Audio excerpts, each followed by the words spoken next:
You completed your manuscript and wrote your book despite all of the distractions, kept your deadlines, called everyone you knew to buy a copy. As a new author, you did your Zen meditation, and the sales begin to pour in. Orders begin to trickle out by way of Amazon.com, and your booster club applauded you. Now we hope to provide you with another platform to promote your book. Welcome to Speaking with the Authors. This week on Speaking with the Authors, we're talking to Bobby Cenoura, the author of Dating Up, the Hypergamy Factor. Stick around. Here. Okay, and welcome to Speaking with the Authors. Today we're talking to Bobby Cenoura about his book, Dating Up, the Hypergamy Factor. And I'm telling you, man, if you've never read a good book before on hypergamy, this book is it. I went through a lot of the stuff, and let me start off first with the hypergamy definition. Now, hypergamy says colloquially referred to as marrying up. It's a term used in social science for the act or practice of a person marrying a spouse of a higher caste or social status. Today, it's more like when women marry other men to work their way up the system, as opposed to accepting what they already have in life. Now, Bobby has written a book that explains this more than any I've read before. So today I wanted to talk to him about that. So, Bobby, first off, for you guys who want to buy his book, it's available on Amazon.com, BarnesandNoble.com, and at Walmart. Any place else, Bobby, they can look for that book at? Barnes & Noble, Nook, yeah, Amazon. Now, here's the thing about Amazon. Sometimes they play little games with the price and the availability of the book. I believe you're an author as well, so yeah. You know about some of the things that they do. Yeah. So I would also say definitely give Nook a try. Barnes & Noble Nook? Barnes & Noble Nook, yeah. Okay, so Barnes & Noble Nook. Mm-hmm. Okay, so now this book gives that sometimes a joking comparison to a caveman type of dates pursuing one another, and compares and contrasts it with today's dating and marriage scene. You give us characters like Adam Alpha, right? Mm-hmm. And Benny Beta and Brianna. Now tell us about those characters up front. So the three characters are the popular archetypes of what we see in human interaction as far as the different types of people that are widely known to be in the dating market. So it's a very rough. It's boiled down to a desirable woman and two types of men. One type, the alpha male. Right. This is the first ask questions later. Emotionally unavailable. He is the representation of all those things that are decried as when women say all men are dogs. So all men are dogs. They refer to the alpha male guy. Okay. Right, but now keep in mind, and when we go later, this will be explained later on if we do get to the cads aren't dads part. But these traits are the traits that a lot of women they secretly find desirable based on scientific evidence as far as biologically desirable, but in our social in our general society, some of those traits are looked down upon as brutish, uncivilized. Benny is the more of a long range view type of guy. He's more of a tactician. So this is more Benny the Beta, right? Benny Beta, yeah, Benny Beta. So Benny Beta in this tribe, they're all in this tribe. And Benny is Adam Alpha's right-hand man. He's the tactician. He's the person that says, hey, this can be sustained like this. So he has a knowledge of what's sustainable, reasonable. He's not as genetically gifted as Adam. He's not a looker as Adam, but he's much more intelligent than Adam. So you got one who's more of a physical guy, the alpha male, and the one, Benny, is more the tacticianer, the brains of the operation. He makes stuff happen, right? Yes. Okay, so let's go to chapter 1. You begin the book with Hypergamy, a book that was written with the most knowledge, like I said, I've ever seen before. And the subject, what brought you to want to do this subject? So I talked a little bit about it in the introduction. It's when I had, if anyone has been in a long-term relationship, they would know that sometimes it's easy for a person to get caught up in their own world and go. And so when you come out of that long-term relationship, you will start to see the world through a different lens. Yeah. So I had come out of I had come out of two back-to-back long-term relationships, and I found myself back in the dating market when it was right on the cusp of when technology started to really change and rise into people doing online dating.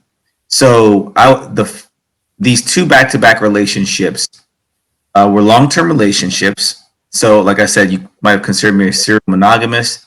I would say these two relationships were a total of 8 to maybe 9 years. Wow. Starting in 2002, 2001, 2002.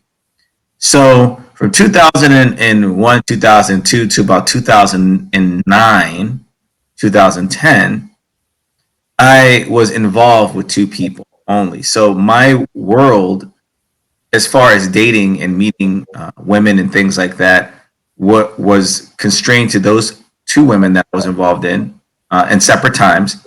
So, doing things with them like travel and things like that. So as far as that part of my life, which plays a major part of a person's life, and I was in my 20s, which plays a major part of a person's life as far as being social, that part was fixed. So I had a fixed routine. So when I came out of those two relationships, I went back on the market, and this was in 2008, 2009.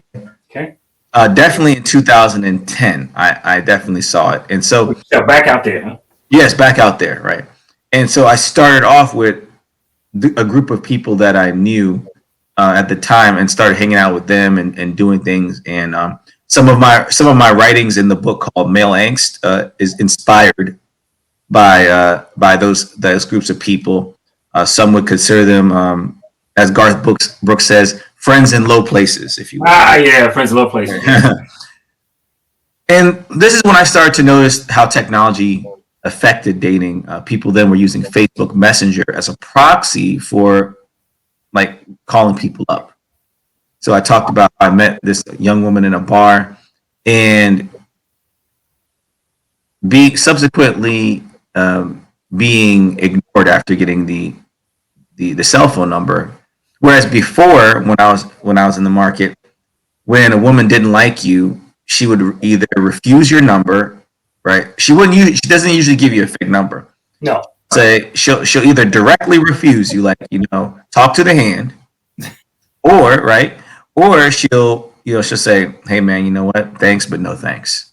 So I wasn't really used to get the phone number but not get a response. So I started to realize there's something going on here with human interaction, whereas people are being more indirect and not directly communicating and using technology as kind of like a barrier. Them. Okay. Let's go to chapter 3, since you mentioned that. I really like that one.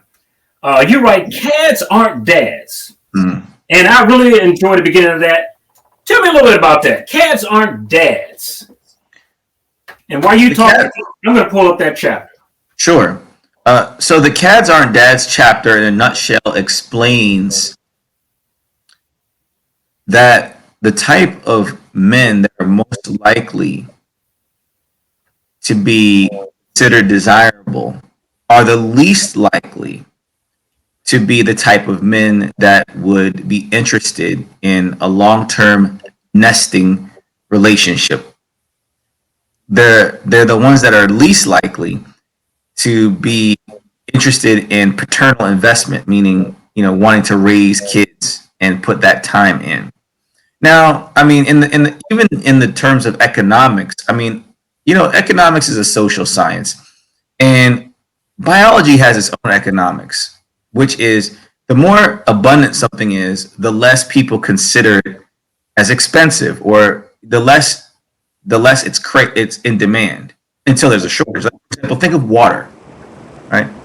I mean, there was plenty of times where I was like, man, I'd rather have a soda or I'd rather have a beer than have water. But imagine if water were to be scarce, everybody would be like, they would charge like $100 for a bottle of water. Right. So these things that we think of as readily available and abundant can become somewhat scarce and then cause a price. So in terms of men and women, when a man has a lot of women that likes him and is available to him, he's less likely to see each individual woman's qualities. And because in abundance, right? Right, because he has an abundance of women. So he gives his time and slices to the women that are available to him. You can think of the time when you were a young player, you were out there and you had, you maybe had like 3 or 4 women that were calling you. Mm-hmm. Yeah, I want to talk to Mr. Rivers, light-skinned guy with waves. So, and all the other brothers that were hating at the time, like, hey, man, Mr. Rivers, man, he just, man, saying, what's, man, I'm gonna tell her about him because he messed with the other girl across town. Right? See, we cut off the end of it. Man. Right. At that time, those are the things that we guys call like momentum. That's like when things are moving, you're moving and grooving, you got people calling you, doing things. Now, this type of man has this thing going on. So he's not thinking about, hey, babe, let's think about getting this house together. Let's take these trips together. Let's plan. Let's put money in a college fund for the kids. So this type of man, yeah.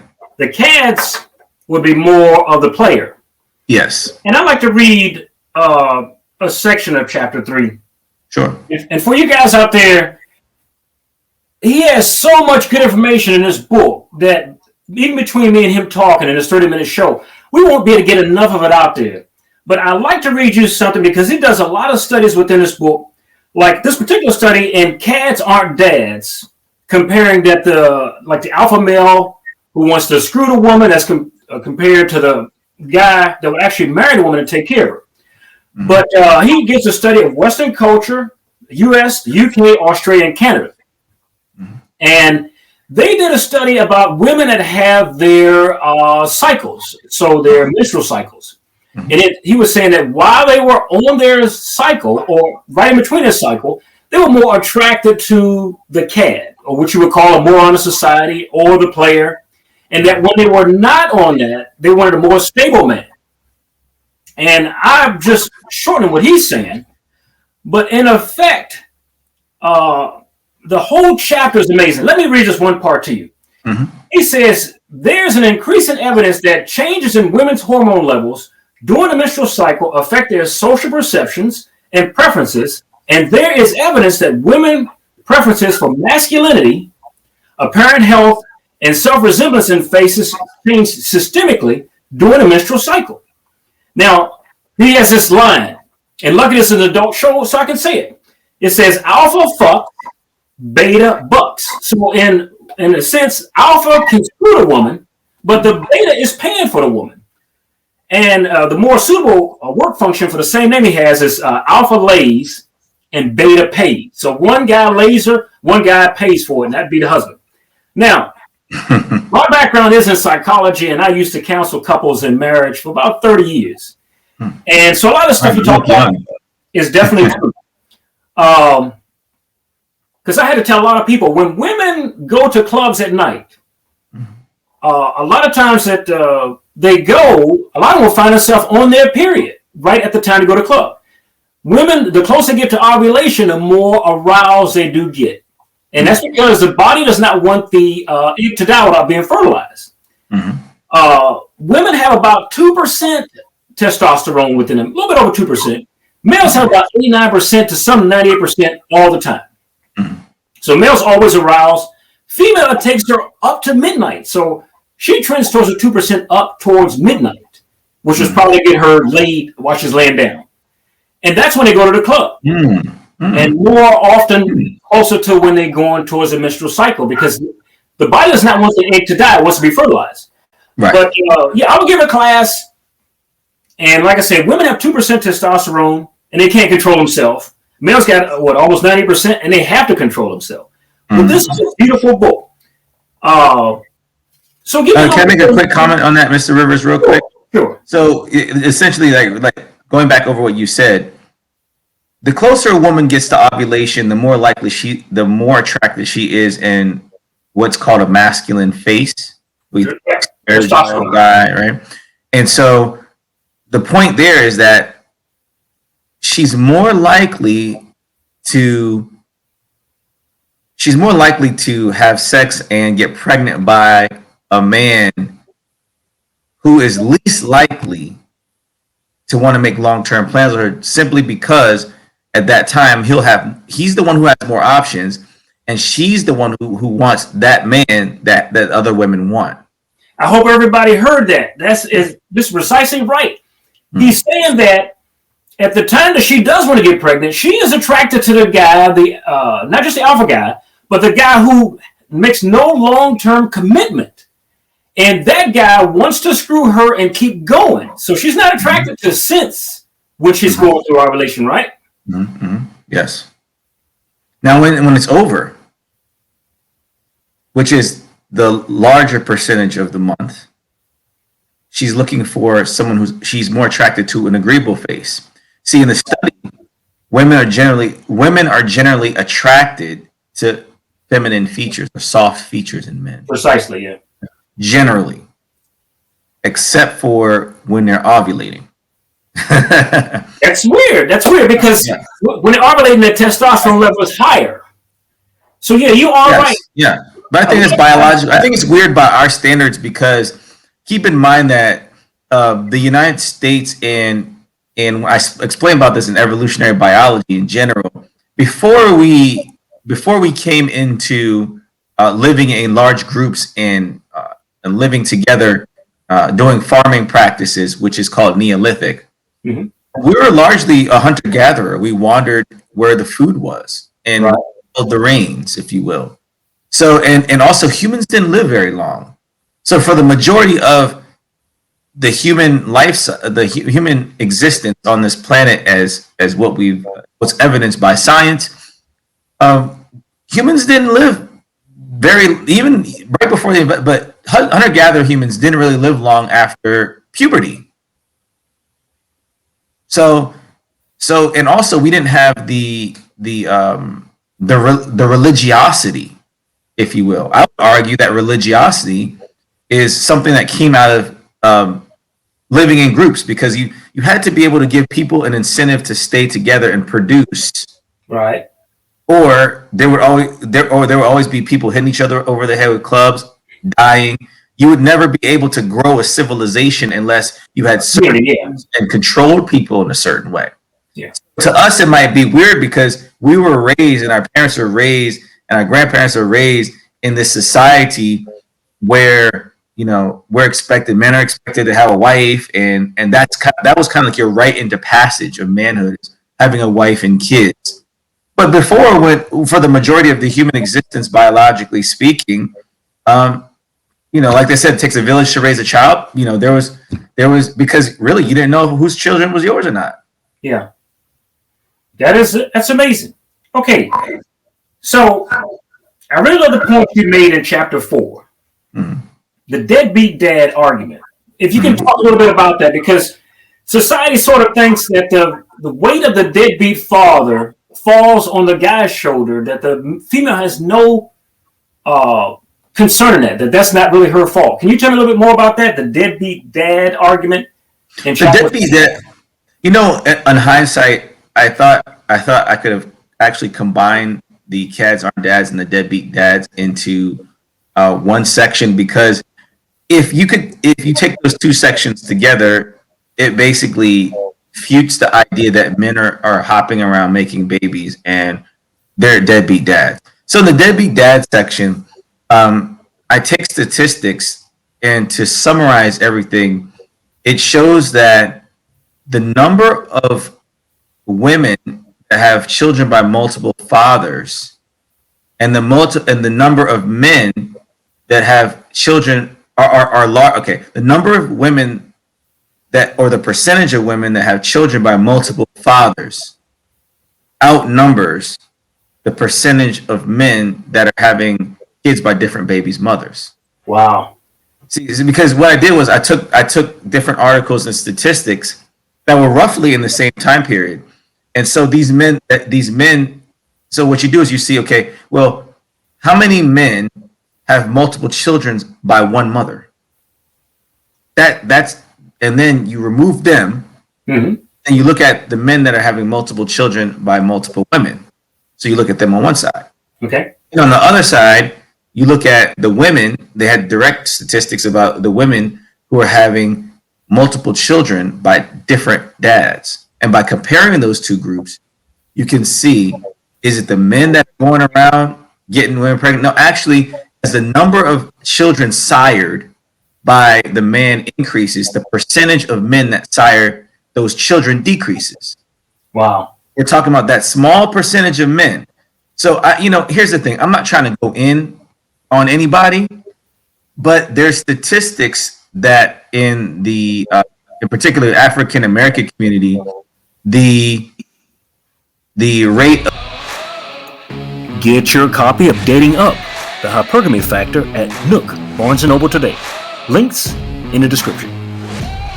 The rate of HIV is higher among African American women than men.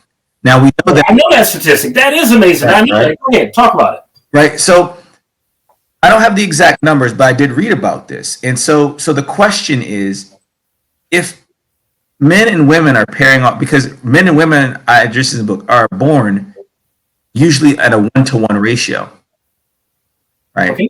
Yeah, globally it's 1-to-1. Globally 1-to-1. So over large numbers, that's what we're talking statistics. Over large numbers, they're born 1-to-1. Mm-hmm.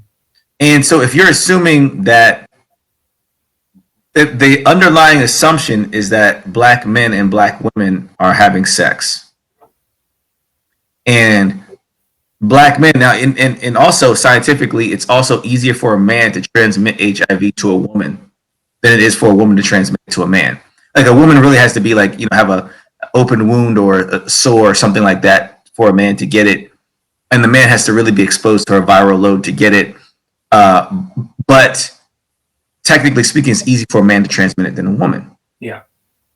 So when you have a situation where African American women have a higher proportion of as a percentage of population HIV as compared to black men, what we can gather from that is that there are a small percentage of black men that are infecting these women. Right? If we're assuming that, and these men are the chosen men because they're going in them raw. Yeah. So what you're saying is they're the type guys that would go at them raw, but they can go with a lot of different females because females prefer that type of alpha male. Yes. Or that type of cad. Right. That type of cad. Right. Yeah. So the guys that are, and you'll hear this in a lot of the Black Manosphere talk. The non-select or the educated lames. Right? These guys aren't the ones getting the women pregnant. Yeah, guys aren't the one giving the women HIV. They're getting the blame, the blanket blame. Right, but what we're doing is they're taking men as a group and averaging them all in. You'll see these asymmetrical tactics, like when I talk about in the hypergamy chapter. Yeah, the asymmetrical desirability of men, as far as even on dating apps. Like, men usually, when they look at women on a bell curve type of deal. Really fine, some of them are really ugly, and most are right in the middle. But women's perceptions of men are skewed. Yeah, right? They say most of them are ugly, and a few of them are really fine. So what does that mean? When you overlap the two, like I did in the book from the various sources, you'll see that this allows the men that are considered attractive, that very small percent of men that are considered attractive, to get with a huge chunk of women. Yeah. So this is the crux of the cads aren't dads. This brings me to when you bring up the race issue, chapter 12. You give us controversial topic: race-based SMV. Yes. And I enjoyed that too. Tell me a little bit about that. You talk about you're sitting at an appointment and you have two women there, and they're talking about a marriage coming up. And that was pretty funny. Go ahead, tell me about that. Yeah. Okay. So I decided to open the chapter with a situation that happened to me that I was in a dentist's office waiting for an appointment, and the woman who was the receptionist was Dominican. Okay, so like I say in the book, and I'm going to say it here: if you remove language and religion, Latinos are nothing more than mixed race people. Yeah. Latinos aren't anything like, they're not anything that came from like another planet and came here and they're all of a sudden, people are saying, no. The thing about Latinos is that they're highly mixed race, so they have an exotic look. They speak a Latin language, and most of them adhere to Catholicism, right? Roman Catholicism. Yeah. But if you strip away those cultural aspects, you just have mixed race people. So the Dominican people highly have a high African admixture. Yeah. Like African Americans, you could be considered Dominican if someone saw you. They would say, "Hey, are you actually alike?" You could be like in Honduras. You could be like from Honduras, or even something like Belize or something like that. I've seen Dominican people, right? Yeah. Right. So, or Puerto Rican, right? So this woman is Dominican, and then another woman comes in, and she's coming in, and she's Jamaican, and she asks the Dominican woman about her recent engagement, to which She just got engaged. She just got engaged, and the Jamaican woman congratulated her on her engagement, and then the Jamaican said, "He's not one of those guys, is he?" And she's like, "What do you mean? Is he? Well, she said, "Is he black?" Meaning African American black. Yeah. Mm-hmm. She's like, "Well, no, he's Puerto Rican. I mean, actually, I would be considered blacker than her. Than him." Yeah. She's like, and it's almost, she had a sigh. She's like, "Shoo, good thing you didn't get one of those guys, right?" And one of those guys meaning? Meaning a black African American guy. Mm-hmm. And then she went into it, and she was both. She had that island pride voice. It was real loud and iron, right? And she didn't give a damn that I was sitting in there. Yeah, she didn't give a damn. Now me, I'm aware of the way things are in life and the realities of life, and I'm so glad I was raised by my Southern grandparents who told me not everybody's going to like you. So I don't really get attached to the idea of race as a lot of people do. But this for her was more. But for her, it was hypergamy because she was sort of moving up. If you didn't marry that particular group, which you came from, that's a form of hypergamy because you're marrying up. Right, and she herself had, and you'll see a lot of this. Are you Super Cat? Have you heard of Super Cat? No. He was tall in the 90s. So he has this. Yeah. Right. So I said a little Dogla boy came. Dogla is a mix between East Indian and African American and West African in Jamaica, and usually Caribbean countries. You'll see they'll have a heavy Asian population, okay. Indian and Chinese. But usually when an East Indian and an African mix, their sons and daughters are called Dogla. Her man was East Indian. So I made the point that while they're Jamaican nationality, the man was of East Indian background and descent, and East Indians in the Caribbean are mostly a merchant class and considered highly successful as compared as to the Creole or African derived population. So in essence, she married up. And so I go into this about the different races of men and their economic status based on U.S. data as far as weekly earnings.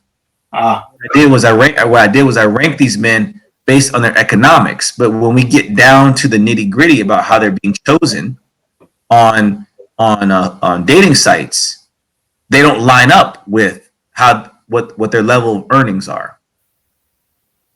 So it's a presumed earnings based upon. So, for example, here's an example. Okay. If the level of desirability of a man was determined by his average weekly earnings, then Asian men would be the most desired men in the United States. You know, I never did think about that. Yeah, you're But they're not. But they're not. Yeah, they're not. Right? So why? So, and this is when I start to close off. If we were in a country that had a lot of poverty, I'm sure that Asian American men would be the most desired because they have the highest weekly earnings, and therefore they could provide the most. See, remember in the book I break up the whole protector and provider roles. So when we talk about protector roles, we talk about more about alpha. In media and marketing, Asian men aren't often portrayed as the very masculine. No. Yeah. Right. So this has an impact on their desirability. Their sexual desirability. The sexual desirability that women perceive them as. So that's sort of their hypergamy by their own analogy is skewed because if it's for moving up and it's for wealth, then you just missed the wealth train because Asian men are the highest earners in the United States. Right. But this is also affected by the fact that women also, since 2000, I put the statistics in the book, since 2000, their incomes have always been growing. Yeah. Even through the two crashes that we had in 2008 and 2009 back to back, and until today, women's earnings since 2000s have been, since the early 2000s, I believe it's either 2000 or 2001 I have in the book, have always been growing. Men's incomes declined, and men's incomes have been declining since then and have not recovered. Wow. 2000s, early 2000s. So and yet they still seek the smaller pool that you're talking about to marry up, or the hypergamy. This is the hypergamy factor. The monkey branching. Yeah. Well, and here's the thing: the monkey branch. See, the hypergamy. See, the whole thing is based on the innate desire to survive and thrive that all organisms have. Because we are human and we have technology and we have this huge frontal cortex that we try to rationalize our animalistic behaviors, we add layers and layers of complexity among what's happening. If there was a war, like I said, if a war broke out and the male population was decimated, right, there would be a different song sung. Wow. But things are plenty now. Life is good. There's money to be had. There's Costco. There's Walmart. Everybody has a cell phone. So the providership is not the worry. Exactly. So what's happened is when you remove the provider role, when you've basically contracted the provider role out, you've removed an aspect of a man's innate nature and reduced men by a certain level of their desirability. Wow. Now, before, a woman just wanted a God-fearing man that had a job. But now that's not good enough because they have their own money. So you can't be a one-trick pony and expect to. Nowadays things are so dynamic and they're changing so much. As in before, for a large part of the industrial age, things were very static and slow. So do you have in the book some examples for guys that they can use to either notice this trend coming in somebody that they're dating or want to marry, or what they need to look out for in the world with that type of hypergamy going on? Do you have any advice for men? Well, one thing I can say is this: the cream always rises to the top, and you know what? There's no scientific things. These are all basic old proverbs. And when someone shows you who they are, believe it. If someone calls you and you call them, and there's a reciprocity, then continue. If you're the one who always has to call them, if you're always the one who has to run behind them, then they're not interested in you. Wow, people teach you how to treat them. Yeah, Go on. Yeah, no, I would say that it's in men's best interest to find out who they are outside of being a husband or a father. It's best for them to find out what their purpose is and work towards that and ground themselves in their purpose. See, this is a beautiful point. This is a beautiful point you make because, like I said, I counseled for 30 years, and Usually by the time that the guy gets a divorce, say that she does do the hypergamy, like you said, she swings to a new guy for more money or whatever she wants out of a relationship, he's usually broken. He didn't develop his life, like you said. He goes down in life, so his family goes up. And then he either has to find himself or he's lost permanently. So, yeah, that's a true point. Yeah. Yeah, I mean, the old adage, it's better to say I'm sorry than to ask for permission is the key. And always choose yourself first. Always love yourself first. Because when you love yourself and and I think the comedian Patrice O'Neal said, when the fisherman catches the fish, right, and says they're done fishing, he ceases to be a fisherman. Wow. And when he ceases to be a fisherman, that's what made him attractive or catching fish in the first place. So if you're a fisherman, don't stop fishing.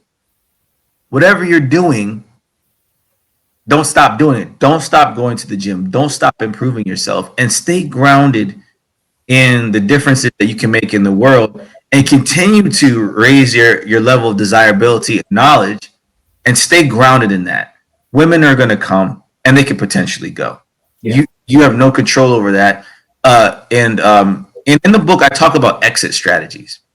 And the book is not really an advice book. It's quantifying certain things in economics.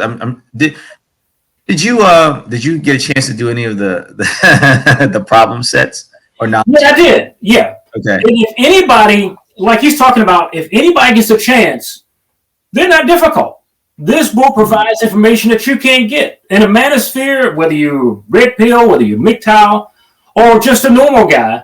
A lot of people do talk about this particular factor, but he goes into it. If you take the time, you buy the book first, then you take the time to go through it. You can ward off a lot of this stuff in advance.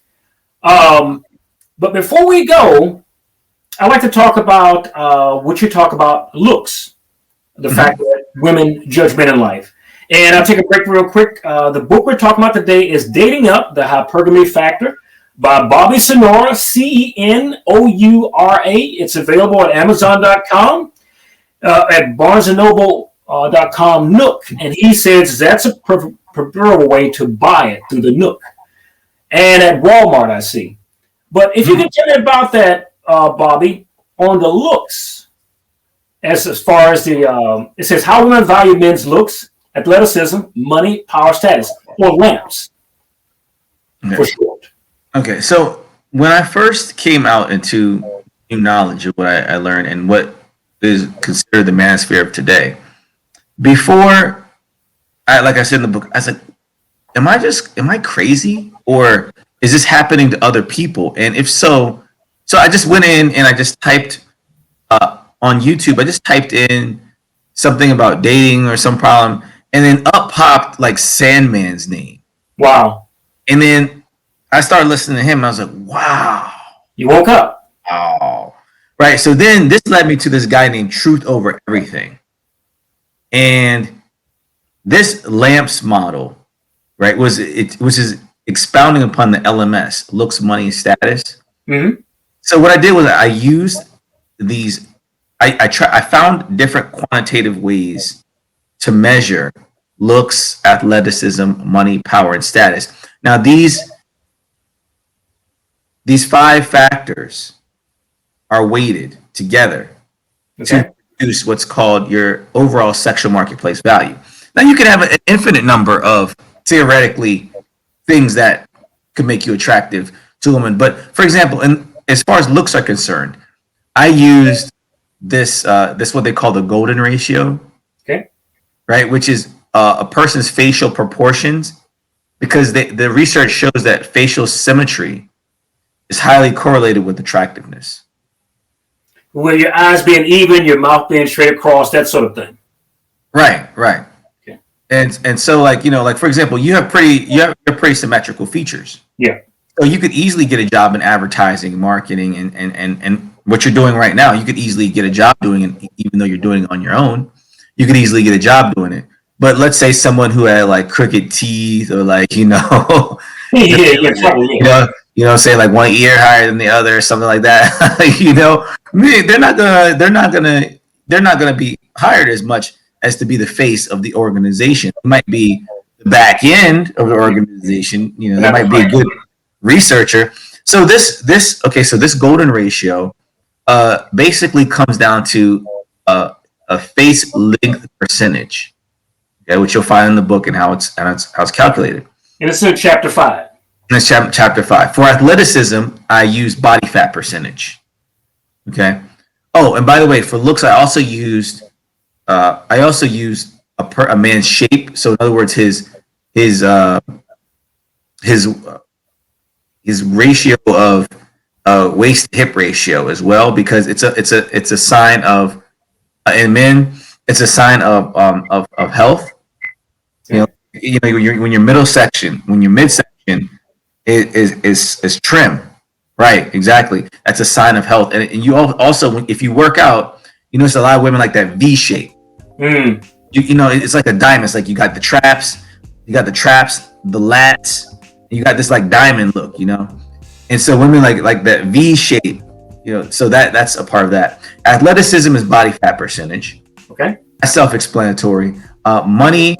So for money, power, and status, I used a measurement that allows people to compare themselves to others in the market that they're in. So let's say, for example, if the highest earner in a certain market earns $100,000 and the lowest earner earns $50,000 in that market, wherever you fall between those two, there's a calculation that can be made to determine what your scale rating on a 1 to 10 is based on those two factors. So everything is broken down so that we get a number between 1 and 10, roughly, right? And then what we do is we average those by finding out how important each of those factors is to a woman. So if there are 5 factors: looks, athleticism, money, power, and status, then if each of those factors is equally important to a woman, then we give each of those factors a weight of 20%. And 20% times 5 is 100%. 100%, yeah. So what we've now done is we've come up with a weighted average of different factors and combine them to give the guy his overall, because looks aren't the only thing. And that's why I think a lot of people need to get this book. In a short time we have today, we won't be able to go much deeper into it, but it is a deep, engrossing book. Make sure you get this book. We'll leave a link at the bottom, okay? So it's been great having you with us today, Bobby. I wish we had more time. In the future, come back and talk to us. We love to talk to you. But the name of the book is Dating Up, the Hypergamy Factor. You will find a link at the bottom of the screen. You will find a picture on your screen right now as soon as they get this at the editing portion of the show. And it's been great having you with us, Bobby. We'd love to have you back. Thank you, Mr. Rivers. I'd love to be back. Thank you, sir. You're welcome.